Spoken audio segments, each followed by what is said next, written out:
रोज एक नई कहानी देखने के लिए चैनल को सब्सक्राइब करें और बेल आइकन दबाना ना भूलें। बिंदिया का भरा पूरा परिवार था।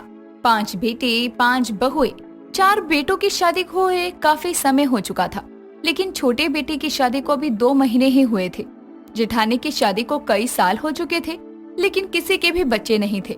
चारों जेठानी अपनी छोटी देवरानी का खूब ख्याल रखती, उसे किसी चीज की कमी नहीं होने देती।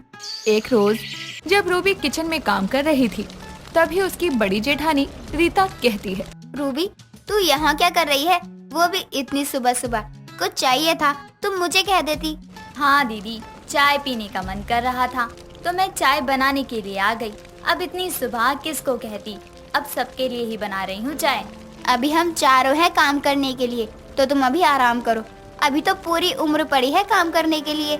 जी दीदी, अभी तो बनाने दो चाय। इतना कहकर रूबी चाय बनाने लगती है। चारों जेठानी रूबी के साथ बेहद अच्छे से व्यवहार करती, हंसी मजाक तो चलता ही रहता।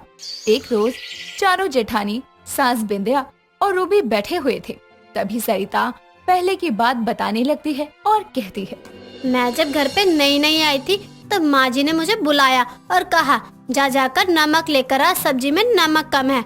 मैंने पूरी रसोई में नमक ढूंढा, लेकिन नमक नहीं मिला। तो मैं गई और मैंने कहा माँ जी रसोई में नमक तो नहीं है, मैं अभी बाजार से ले आती हूँ। तो माँ जी कहती हैं, मुझे पता ही था तुझे नमक नहीं मिलेगा, क्योंकि तू है ही कामचोर, इसलिए मैंने पहले ही नमक अपने पास रखा था। हाँ। रूबी, मेरे साथ जो हुआ था वो तो मैं कभी सोच भी नहीं सकती। दीदी बताओ ना, आपके साथ क्या हुआ था? मेरी पहली रसोई की रस्म थी और मुझे खाना बनाना तो आता नहीं था।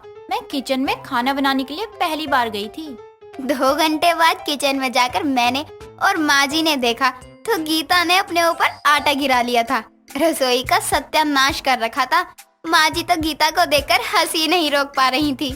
कितना बुरा हुआ आपके साथ, लेकिन अब तो आप कितना टेस्टी खाना बनाती हैं। रीता दीदी, मेरा याद है मैंने क्या किया था।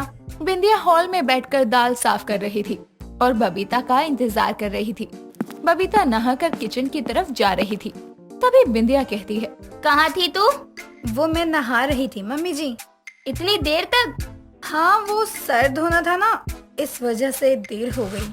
तो जितनी देर में नहाती है ना, उतने में पहले हमारे सारे काम हो जाते थे। घर की सफाई, झाड़ू पोछा, बर्तन सब। इतनी देर थोड़ी लगती है नहाने में। बबीता मुंह बनाकर वहाँ से चली जाती है और बिना कुछ बोले ही अगले दिन बबीता फिर से लेट नहाकर बाहर आती है। इसका कुछ नहीं हो सकता। बबीता, चलो खाना बना लेते हैं।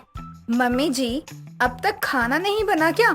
मुझे लगा जब तक मैं नहाकर आऊंगी तब तक खाना, झाड़ू पोछा सब हो गया होगा। मम्मी जी, आपकी स्पीड को क्या हो गया? बबीता, इसके बाद तो माँ जी मुझे रोज सुबह 5 बजे उठा देती थी। तुम चारों थी ही ऐसी, कुछ ना कुछ उल्टा सीधा करती रहती थी। तभी तो मुझे तुम चारों को समझाने के लिए कुछ ना कुछ करना पड़ता था। अच्छा माँ जी, तो रूबी को कुछ क्यों नहीं समझा है अब तक? वो है ही इतनी समझदार कि मुझे कुछ समझाना ही नहीं पड़ता। ऐसे ही सब बैठकर बातें कर रहे थे और शाम हो जाती है। रीता खाना बनाने के लिए किचन में जाती है, तभी उसके पीछे भी रूबी आती है और कहती है, दीदी, आज खाना बनाने में मैं आपकी मदद कर देती हूँ। उन लोगों को बातें करने दो। ठीक है, वैसे आज ज्यादा कुछ नहीं बनाना है। दोनों मिलकर खाना बनाने लगती है और थोड़ी देर में रूबी बेहोश हो जाती है। ये देखकर रीता बहुत डर जाती है और तुरंत अपनी सास बिंदिया को बुलाती है। बिंदिया और बाकी बहुएं मिलकर रूबी को कमरे में लेकर जाती हैं। बिंदिया जैसे ही रूबी का हाथ पकड़ती है तो खुश हो जाती है और कहती है, रीता बहू, मैं दादी बनने वाली हूँ। मुझे तो यकीन ही नहीं हो रहा कि मैं दादी बनने वाली हूँ। माँ जी, आपको कैसे पता चला कि रूबी प्रेग्नेंट है? ये बाल धूप में थोड़ी सफेद किए हैं मैंने। 5 बेटों को जन्म दिया है और मुझे पता नहीं चलेगा कि मैं दादी बनने वाली हूँ। और मैं बड़ी मम्मी। भगवान, आपने हमारी सुन ही ली आखिरकार। बिंदिया बहुत खुश थी और अपने हाथ से रूबी के मुंह पर पानी की छींटे मारती है। पानी के छींटों से रूबी को होश आता है। जैसे ही रूबी होश में आती है, बिंदिया उसे गले लगाकर रोना शुरू करती है और फिर चारों जेठानी भी रोने लगती हैं। ये देखकर रूबी कहती है, आप सबको क्या हो गया है? आप लोग ऐसे रो क्यों रहे हैं? रूबी, हम सबकी आंखों में खुशी के आंसू हैं। किस चीज की खुशी सरिता दीदी? तुम माँ और मैं बड़ी माँ बनने वाली हूँ। क्या मतलब दी? मैं प्रेग्नेंट हूँ। हाँ रूबी हाँ, सरिता सच कह रही है। तूने ये खुशखबरी सुनाकर हम सबको बहुत खुश कर दिया है। आज से तेरा ख्याल हम सब मिलकर रखेंगे और जो तेरा बच्चा है उसकी एक नहीं बल्कि 5 माँ होंगी। 5 बहुओं, कान खोल कर सुन लो। रूबी के प्रेग्नेंट होने की बात बाहर किसी को पता नहीं चलनी चाहिए। मैं नहीं चाहती कि हमारे परिवार की खुशियों को किसी की भी नजर लगे। हाँ माँ जी, मैं इस बात का पूरा ख्याल रखूंगी कि बाहर किसी को भी पता न चले कि रूबी प्रेग्नेंट है। रूबी के प्रेग्नेंट होने से चारों जेठानियां और सास बहुत खुश थे और जब तक रूबी के बच्चे का जन्म नहीं होता तब तक सभी मिलकर रूबी का बहुत ध्यान रखते हैं। ऐसे ही 9 महीने बीत जाते हैं। रूबी को एक बहुत सुंदर सा लड़का होता है जो कि दिखने में हूबहू उसी की तरह नजर आता था। लेकिन 9 महीनों में रूबी को बहुत बड़ा वहम हो जाता है कि उसे घर में सबसे बड़ी बहू का दर्जा मिलना चाहिए, क्योंकि उसने इस घर के वंश को जन्म दिया है।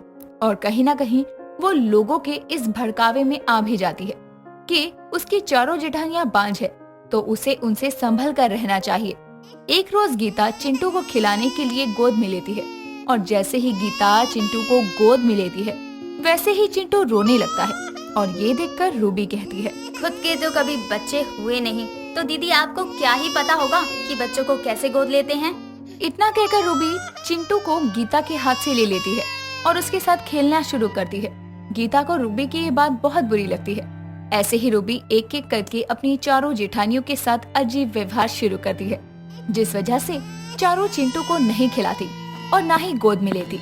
एक दिन चिंटू की तबीयत बहुत खराब हो गई थी और रूबी आराम से सो रही थी, लेकिन बबीता चिंटू की रोने की आवाज सुनकर उसके पास आती है। चिंटू का पालना पूरी तरह से गंदा हो चुका था। बबीता रूबी को उठाने की कोशिश करती है लेकिन रूबी नहीं उठती, तो बबीता चिंटू को हॉस्पिटल एडमिट करवा देती है। पता नहीं चिंटू को क्या हो गया, इतनी तेज तेज रो रहा है, लेकिन रूबी के कान पर जूं तक रेंग नहीं रही। जब रूबी की आंख खुलती है और वो चिंटू को उसके पालने में नहीं देखती तो कहती है, हे भगवान, कोई चिंटू को उठाकर ले गया। मैं कहाँ जाऊँ, क्या करूँ? माँ जी कुछ करिए ना। रात को तो घोड़े बेचकर सो रही थी जब चिंटू चिल्ला चिल्ला कर रो रहा था, तो अब होश आया है तुझे? बबीता हॉस्पिटल में चिंटू को लेकर गई है। अगर रात को बबीता चिंटू को हॉस्पिटल नहीं लेकर जाती ना तो ना जाने किंतु क्या हो जाता। ये सुनकर रूबी रोना शुरू कर देती है। बिंदिया उसे चुप करवाती है और अपने साथ हॉस्पिटल ले जाती है। बबीता रात भर जाकर चिंटू की देखभाल कर रही थी। ये देखकर रूबी को बहुत पछतावा होता है और वो जाकर बबीता को गले से लगा लेती है और माफी मांगने लगती है। बबीता रूबी को माफ कर देती है और इसके बाद रूबी अपनी चारों जेठानियों से पहले की तरह घुल मिल जाती है। दोस्तों, अगर आपको ये कहानी पसंद आई तो इसे लाइक करें, शेयर करें और कमेंट करके बताएं कि कहानी में आपको सबसे अच्छा क्या लगा।